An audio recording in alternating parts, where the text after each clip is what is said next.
Siouxland proud. This is KCAU 9 News at 5. I, Joseph Robinette Biden Jr., do solemnly swear. I, Joseph Robinette Biden Jr., do solemnly swear.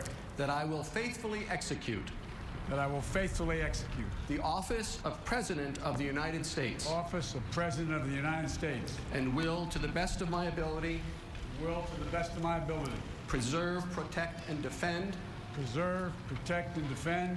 The Constitution of the United States. The Constitution of the United States. So help you God. So help me God. Congratulations, Mr. President. Good evening and thanks for joining us tonight. I'm Sophie Erber. Now officially, President and Vice President Joe Biden and Kamala Harris swore the oath of office today. During his inaugural address, Biden promising to unite a divided country. KCAU 9's Washington correspondent Rashad Hudson reports now in our top story at 5. On the steps of the nation's capital, Joe Biden took the oath of office to become the nation's 46th president. This is America's day. This is democracy's day. President Biden called on Americans to face the nation's challenges, including a pandemic, an economic crisis, and intense political division. Much to repair, much to restore, much to heal, much to build. Noticeably absent was former President Trump, who left Washington earlier this morning. Without mentioning him by name, President Biden reached out to Trump's supporters. I will be a president for all Americans. All Americans. And faithfully discharge. The country also witnessed the first woman and person of color sworn in as vice president, a moment acknowledged by Senator Amy Klobuchar. Little girls and boys across the world will know that anything and everything is possible. And a 22-year-old poet, Amanda Gorman, delivered a powerful message. For there is always light if only we're brave enough to see it, if only we're brave enough to be it. As one of his first acts as president, Biden is signing a number of executive orders. In Washington, Rashad Hudson. Among those in attendance was South Dakota Governor Kristi Noem. She tweeted out her congratulations to the president and vice president, along with her thankfulness for a warm pair of gloves.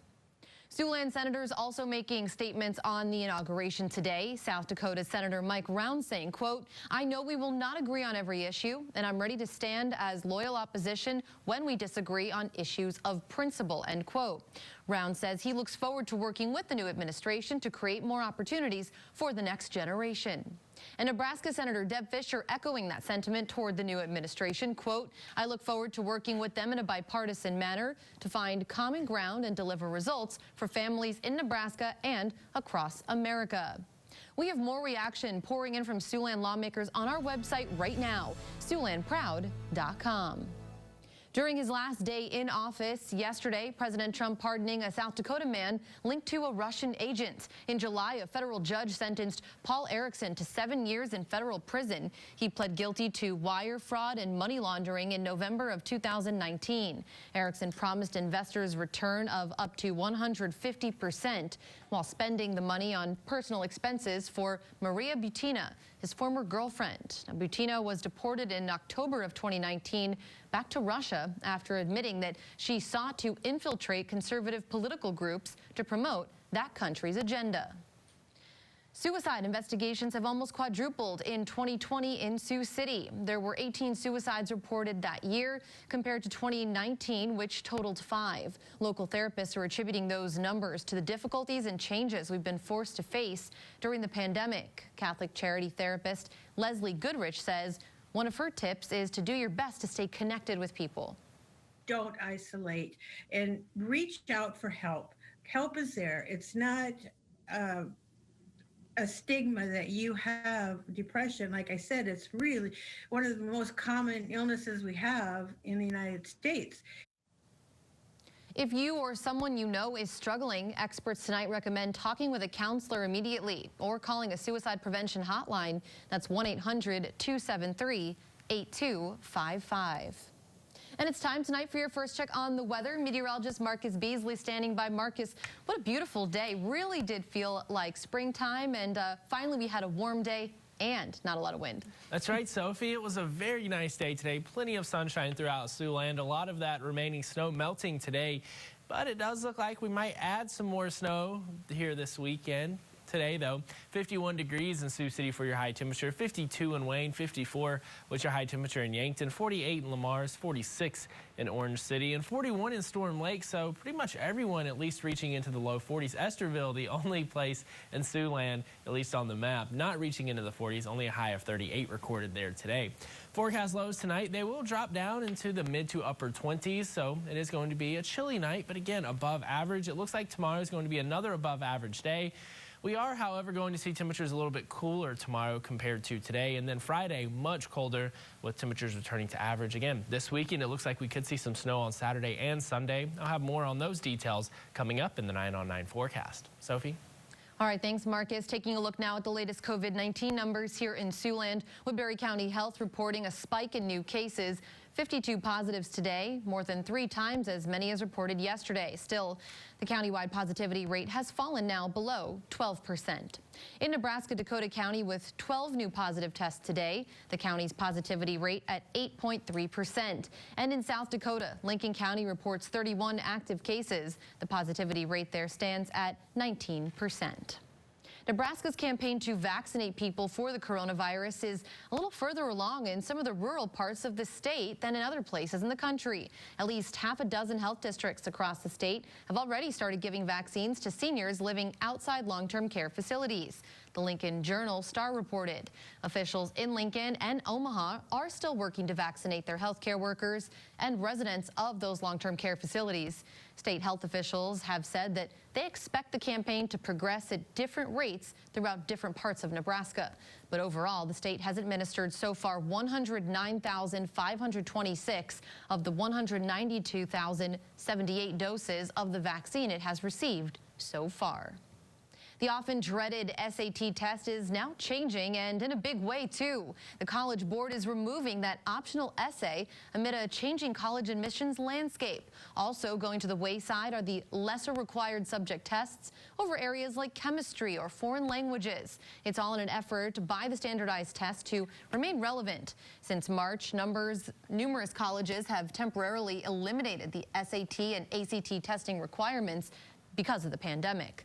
Other institutions have permanently made entrance exams an optional part of applying to college now. Before the pandemic shut down so many schools, nearly 2.2 million 2020 high school graduates took the SATs. Several cattle had to be rounded off I-29 after a truck carrying them was involved in a crash today. That incident happening roughly at 3:30 in the morning. Authorities say a cattle truck driver lost control and rolled that vehicle, causing his trailer to break open. Around 105 calves are being hauled at the time. More than 70 escaped and 11 of them died.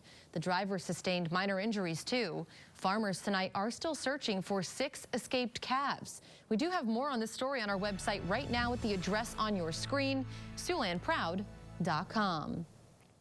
And KCAU is proud to announce the start of a new weekly franchise. It's called Veterans Voices. The first story airs Tuesday, February 16th during your KCAU 9 News at 10. And of course, that means nominations are currently open. So if you know a veteran with a story to tell us, email us at veteransvoices@kcautv.com. Well, securing a job at a big tech company can be hard to do, but one program is helping some young people of color harness their talent to achieve their dreams. We'll explain coming up. And it's looking like tonight's going to be a chilly, quiet night. Cooler temperatures tomorrow, but still above average, with seasonal temperatures returning Friday. Details on all of that after the break. You're watching KCAU 9 News with Sophie Erber and meteorologist Marcus Beasley. This is KCAU 9 News at 5. Now, with Siouxland's most accurate forecast, this is KCAU 9 weather.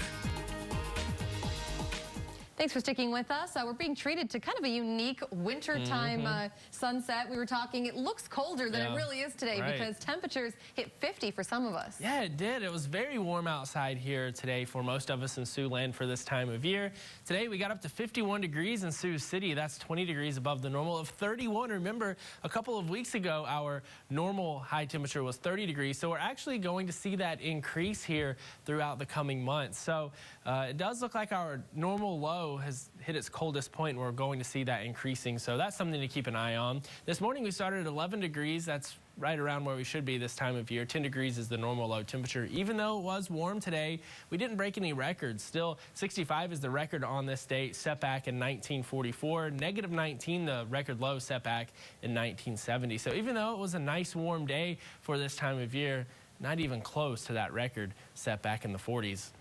Looking outside right now from the KCAU 9 studio, brought to you by the Port Neal Welding Company, we are seeing those partly cloudy skies out there. We'll continue to see some clouds here throughout the night, but I think for the most part it is going to be a mostly clear to partly cloudy night. You'll notice some stray clouds, but for the most part a quiet night ahead of us.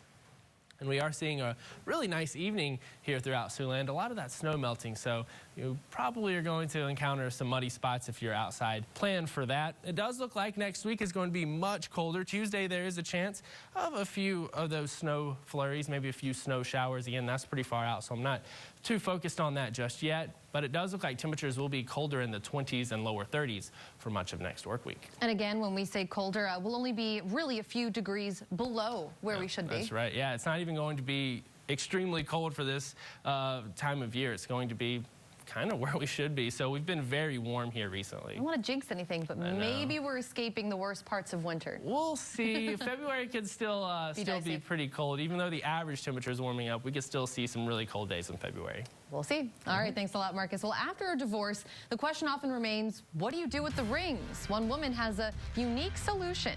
Why she's asking for your love stories coming up. But first, we're celebrating Black History Month a little early. The story behind a program working to close opportunity gaps in the country. Next.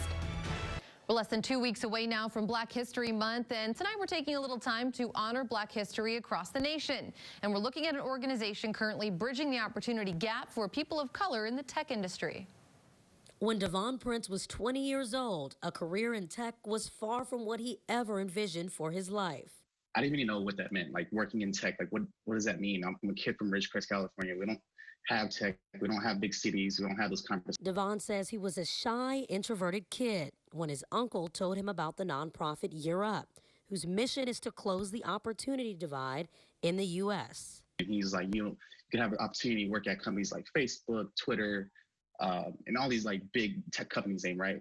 And even then it was still a door, like, what do you mean work at these tech companies? So Devon took a leap of faith and enrolled in Year Up, and after completing the year-long program full of learning the technical skills he needed to be successful and pairing him with a full-time internship and mentor, Devon started his dream job. He currently works at Salesforce in SF, where he manages a team of engineers.